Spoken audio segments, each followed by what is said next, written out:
When I was on holiday in Greece, I saw a chef make rice like this, and I couldn't wait to try it at home, and it turned out so good. Let me show you how to make it. First, pour 2 tablespoons of extra light olive oil into a pan over medium heat.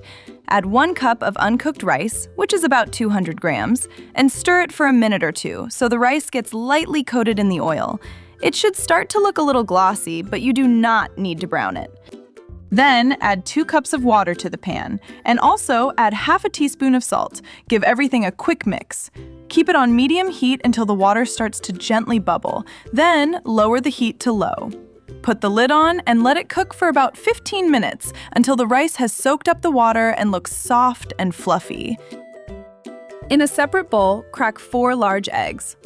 While I'm doing this, hit the like button and follow my channel if you enjoy new and interesting recipes like this, so you do not miss the next one. Then add a pinch of salt to the eggs. Then add 1/4 teaspoon of black pepper and half a teaspoon of garlic powder. Whisk everything well until the eggs are smooth, evenly mixed, and a little foamy on top.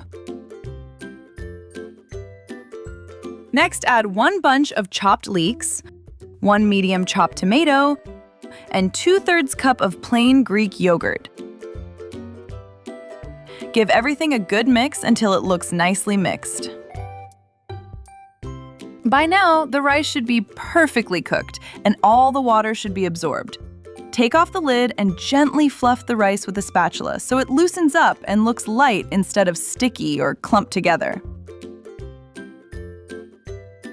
Then, pour all the egg mixture over the cooked rice while the rice is still in the pan. Then, give everything a good mix with a spatula until it is well combined.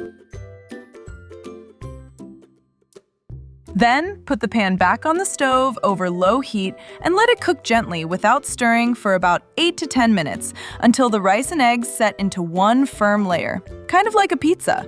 The edges should look cooked and the middle should feel set when you lightly touch it with a spatula. Then, place a large plate on top of the rice and flip the pan over. Then carefully slide it back into the pan with the cooked side facing up, so the other side can cook until golden. Sprinkle some grated feta or mozzarella over the top. Place the lid back on the pan and cook on low heat for about 4 to 5 minutes until the cheese is nicely melted. Then sprinkle some fresh parsley on top and this rice and egg recipe is ready to serve. Look how nicely this turned out. It cuts into slices just like pizza, but it is made with rice and eggs. Eat it while it is still warm, when the edges have a little crunch, the middle is soft, and the cheese is still melted. If you liked this rice recipe, take a look at these other recipes on my channel here next. There are more simple recipes waiting for you, and maybe one of them will be your next favorite.